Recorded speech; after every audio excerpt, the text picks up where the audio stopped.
आपल्या न्यायासाठी मुंबईला सगळ्याला शांततेत जायचं. आपण इथून लगेच आता प्रेस संपली,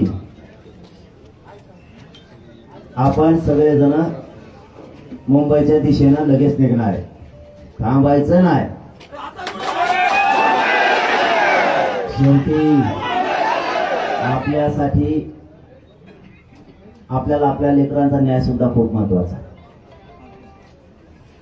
त्यामुळं आपण आझाद मैदानावरती आमरण उपोषण जे कायद्याच्या नियमात हे लोकशाहीचं सगळं नियमाचं पालन करून आमरण उपोषण हे 29 ऑगस्ट रोजी सकाळी 10 वाजता आझाद मैदानावर सुरू होणार.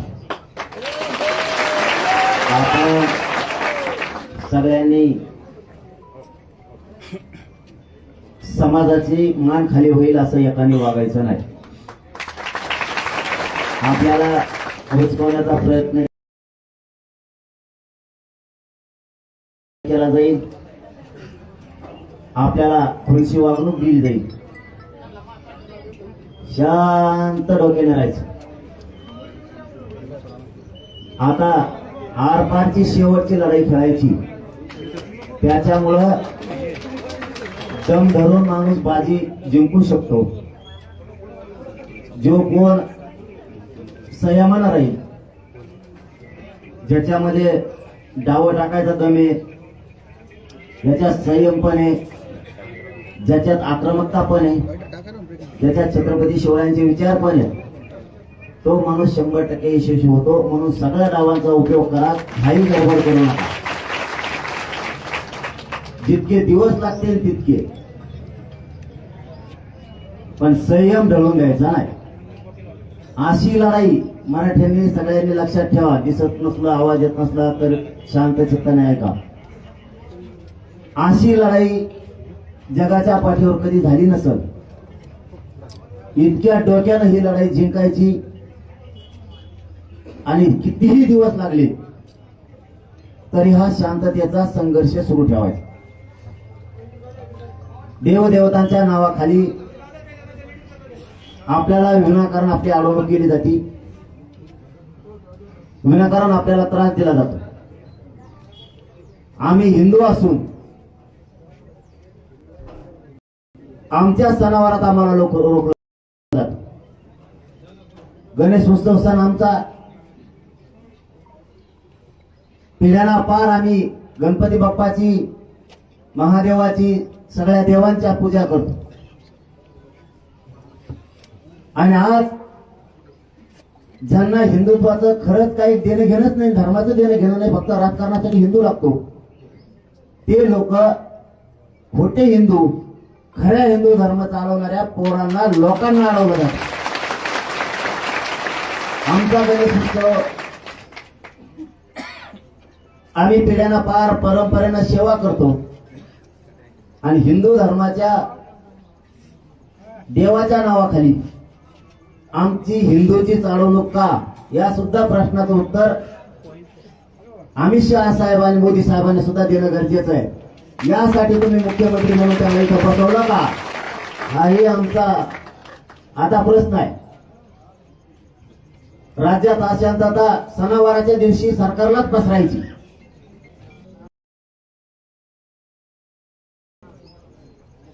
सरकारला सणावाराच्या दिवशी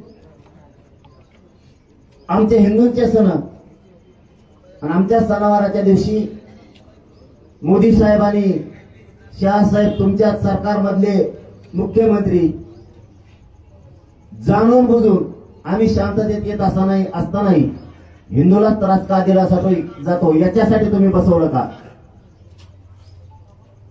तुमच्याकडून हिंदू सणाच्या दिवशी हिंदूला अडवलं, मग हिंदू विरोधी नेमके कोण? आम्ही काय तिथं दंगली करायला आलोत का? आम्ही काय धिंगाणा करायला आलोत का? मग आम्हाला हिंदूला अडवण्याचा हट्ट का? तुम्ही सरकार म्हणून हिंदू विरोधी काम कशामुळे करता याचं सुद्धा उत्तर आता आम्हाला लागणार. आम्ही शांततेत येतोय, आमचा गणेशोत्सव आहे, आमचा देव आहे, आम्हाला कळतं आमच्या सणावारात, धर्माच्या सणावारात अडचणी नाही आल्या पाहिजे, अडथळे नाही झाले पाहिजे, आम्हाला कळतं. आमच्या सणावाराला, गणेश उत्सवाला गालबोट लागल असं आम्ही जिंदगीत बी पाऊल उचलू शकत नाही. कधी मेलं तरी पण आम्ही पाऊल उचलू शकत नाही. मग इतकं शांततेत येणारे लोक मराठ्यांचे आंदोलन करतात तरी जाणून बुजून अडवलं जातं. याच्यापेक्षा काय शांतता पाहिजे तुम्हाला? आणि पुन्हा चूक झाकवायची सरकारला, विशेष करून देवेंद्र फडणवीस साहेबाला त्यांची चूक झाकवायची म्हणून देवदेवतांना पुढे केलं जात आहे. कारण त्यांना सांगून 4 महिने झाले. त्यांना फोन करून सांगितलं, त्याला आता 2 महिने झाले. मग तुम्हाला त्यावेळेस कळत नाही आणि आता देवदेवतांना पुढे घालायचं, त्यांच्या आडोंगी गोरगरीब मराठ्यावर अन्याय करायचा, ती कदापि आम्ही सहन करणार नाही. आता परवानगीचे अर्ज करायचे सांगितले आहेत मान्य न्यायालयानं, आपण ते करतोय, त्याच्यामुळे अडचण असण्याचं कारण नाही. मान्य न्यायालयाने कुठेही तसा नकार दिलेला नाही. त्यांनी एक नवीन कायदा काढलाय काहीतरी 1-2-4 दिवसात. अचानक त्याची तारीख मला वाटतं 26 का 27 ऑगस्ट काहीतरी, 27 ऑगस्ट त्या दिवशी एक नवीनच कायदा आणला. आणि त्या कायद्याअंतर्गत जागा कुठंच नाही त्यांना बोलायला आपल्याला, कारण लेखी निवेदन सगळ्या ऑफिसला आपण सादर केलेली रितसर. त्याच्यामुळे त्यांना आपल्याला परवानगीला, शांततेच्या आमरण उपोषणाला कायद्याचे सगळे नियम पालन आपण करणार आहेत. त्याच्यामुळे त्याला पुढेच अडवता येत नाही. मग त्यांनी अचानक एक कायदा आणला, 2025 चा काहीतरी कायदा आहे आणि तीच दिली नाही. आमच्या वकिलाला माहित नाही, तुमचा नवीन कायदा आलेला आम्हाला माहित नाही.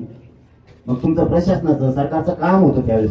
आम्हाला निघायच्या टायमाला सांगते की अमुक अमुक याचिका दाखल केली, याचिका बी कालच केली, निकाल कालच आला.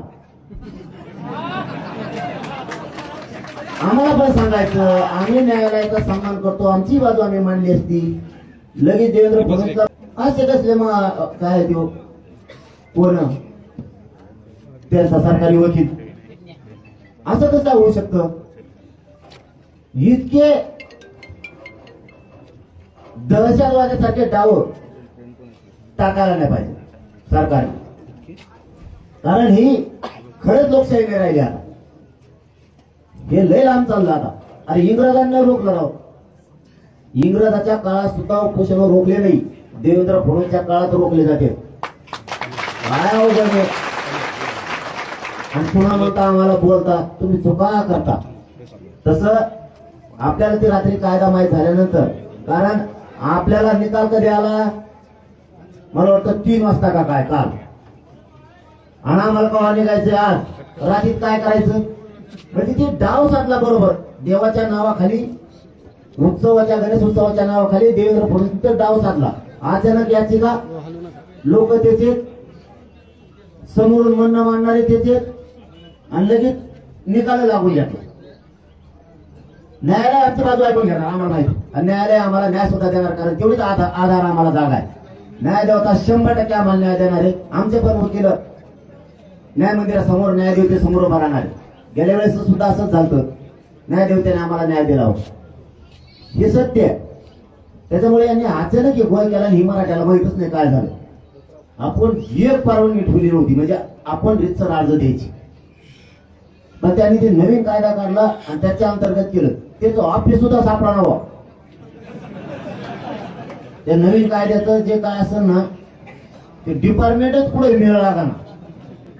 जवळपास रात्री 12-1 वाजला होते सापडायला. एवढा मोठा कायदा बनेला, त्याचं काहीतरी सांगायचं नाही, याच्याकडे जा त्याच्याकडे जा किंवा कुठे, नुसते त्याला अर्ज सादर करा. त्याला कोणाला? तुकारामला करतो का, एकनाथला करतो का, करतो कोणाला? त्याला काहीच नाही, हे खोटं नाही. मग ते रात्री 1-2 वाजता सापडलं. ही सत्य परिस्थिती. कारण मान्य न्यायालयाने सांगितलं तुम्ही तिथं अर्ज करा आणि परवानगी द्यायची का नाही. बघा लक्षात ठेवा मराठी, परवानगी द्यायची का नाही सरकार ठरवणार. म्हणजे देवेंद्र फडणवीस पुन्हा तिथं जाणलं. आता कळणार मला देवेंद्र फडणवीस मराठा विरोधी आहे का नाही, हिंदू विरोधी आहे का नाही. आता लक्षात येईल. परवानगी नाकारली, आपल्याला परवानगी नाही दिली की समजायचं याच्या आरक्षण द्यायचं जेव्हा आलं की देवाच्या आडमीला पाहिलं आहे का नाही. आता दूध का दूध पाणी का पाणी सगळं होणार आहे.